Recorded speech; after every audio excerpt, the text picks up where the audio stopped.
finally out of the concept phase and actually into production.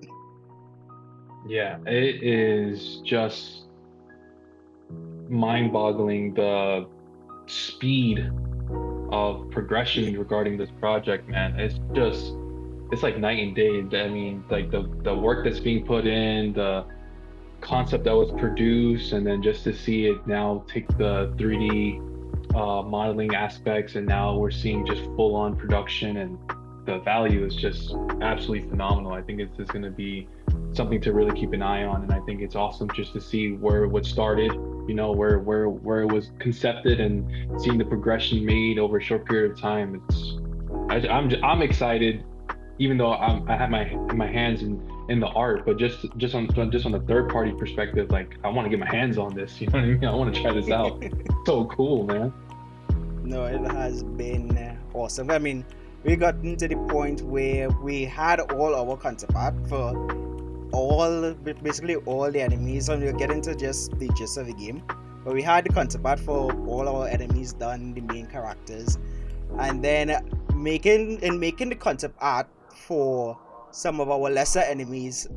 I came to the realization that our random enemy number 2 is looking so much cooler than our main boss for the entire game that we were planning for the entire game. And I had to just like, yeah, dude, we have to not tone it down. We had to go back and we had to up the ante on our main boss, which is the Angel of Light for our game. Just as a segue, just getting into what our game is. Parables of the Set Apart, The Pursuit of Wisdom, is an action RPG where you embark on the journey of the Set Apart one. You'll be seeing some gameplay as I say this here. A faithful warrior equipped with an arsenal of weapons of warfare and a divine array of gifts. Guided by wisdom on a quest to battle the forces of darkness, topple the adversary's stronghold, and answer the call to be set apart. And that is essentially the main drive behind what we do here at Kedoshim Studios. All our stories are fictitious takes on spiritual warfare. Our combat style is not Souls-like. Even though even though our game is being made in Unreal Engine, it is much more so inspired by the Batman Arkham Knight and the Insomniac Spider-Man style games, as well as the recent God of War reboot series as well. That is our combat style. It is fast, hack and slash. You do a double backflip on a demon into your Sword of the Spirit, whip out the Shield of Faith, throw the Shield of Faith across the room, pull out your Hammer of War, and that is the kind of style that we are aiming for our game. It has been in, well, as we say, in the concept phase for the past 2 years. Justin here is the main concept artist of all our enemies, all our weapons, and a lot of our environment. A lot of our he drew the entire the world map. For I start with just a chicken scratch of boxes and chicken scratches and stickmen for wolves, and this is what Justin turned it into, and then I took it, and this is what from Justin's concept art what I was able to do in 3D. I'm a 3D guy, but my profession is in virtual production in Unreal Engine. I'm a Unreal Engine generalist for a virtual production studio. But when it comes to like drawing and stuff, at best I am a bent foot, weird proportion stickman doodler at best. That's why Justin is in charge of all our concept art here at Kedoshim Quality stickman at Kedoshim Studios. So Justin, in regard to like just the concept art, most recently is what you did with Wisdom and the example piece for our Steam banner. Like, what was some of the, aside from my chicken scratch notes, like this is what I have in my mind, I hope it makes sense, go forth with it. But it's just like the thought process behind a lot of the concepts that you've came up with. So the like my general foundation in terms of how I like approach these ideas and how to get that final product like flowing in my mind. The chicken scratch helps. By the way, I have to always say that if I don't got no chicken scratch, I have no foundation, man. That's the core the core aspect of the artwork. And you know, obviously a lot of reference studying. You know, trying to pull what is it that I want to blueprint in my mind before I get into the actual clip studio program to get down some sketches and things of that. So I always start out like just mentally blueprinting my work, especially when it came to these characters. I have such a eagerness to draw them appropriate to what is required, especially with the main character as set apart one. The design itself, although it went through many variations, the core design that we are sticking with, which is what you see in the 3D model when you see it in the game, is phenomenal, right? So I wanted to stay true to what we're seeing in the game, but allow my I guess style to be presented, which the character itself is already fun to draw. So having that in mind, it already helps me in my like pipeline of where I'm trying to go with my artwork.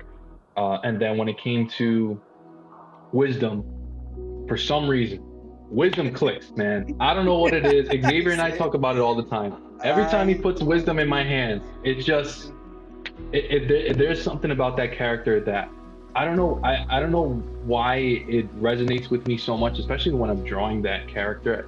I think a huge aspect of why I love drawing wisdom just in any type of work that is presented to me with her is just that there is a uniqueness to her character, obviously, and I'm so glad that, you know, that has been established from like previous iterations. There's this uniqueness to her, but then also at the same token, there is this thing that you just want to engage with the character, right? And then hearing Imani's voice in what you're going to experience later on, it just flows so well. Like, this is a character that you want to be with you as you progress in this journey. So wisdom has always been just top of the food chain in terms of design and where it goes with that character, even though it went through many iterations. But it's just something about her. I think for me, I love that the skin and her hair, it's all one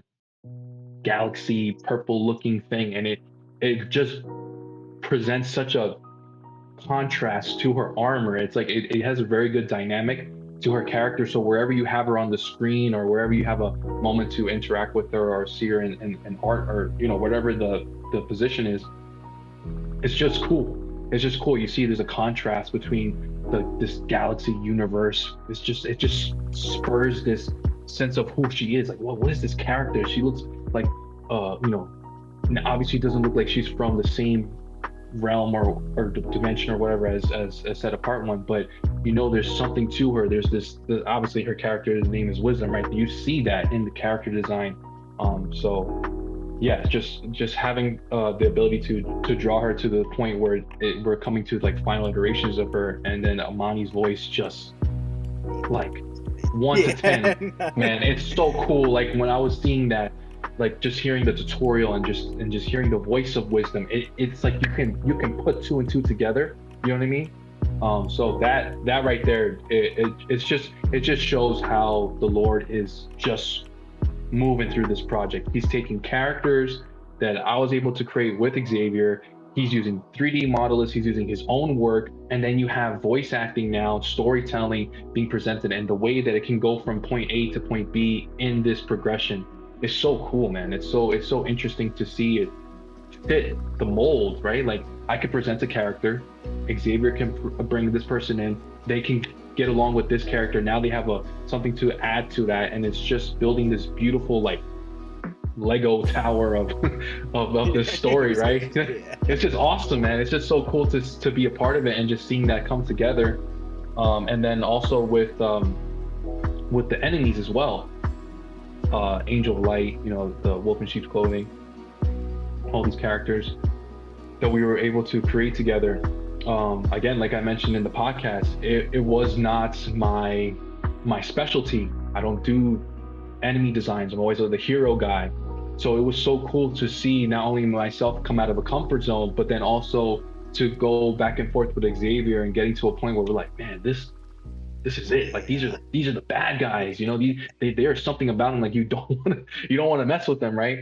And the fact that we had to, like you mentioned in the beginning of the video, we had to ante up this random guy because we got to make him look more evil, right? So just that process of just going back and forth with armor design and the helmet design and the fact that Xavier is able to, he's like, I could present something to him, he sees it, you know what I'm saying, he analyzes, like, okay, I see where it's going, he gives me some information to go left or right, I adjust the character, and we're just seeing this ebb and flow, right? And then this final product that came from the renewed edition of Angel of Light, it's like, oh, there he is.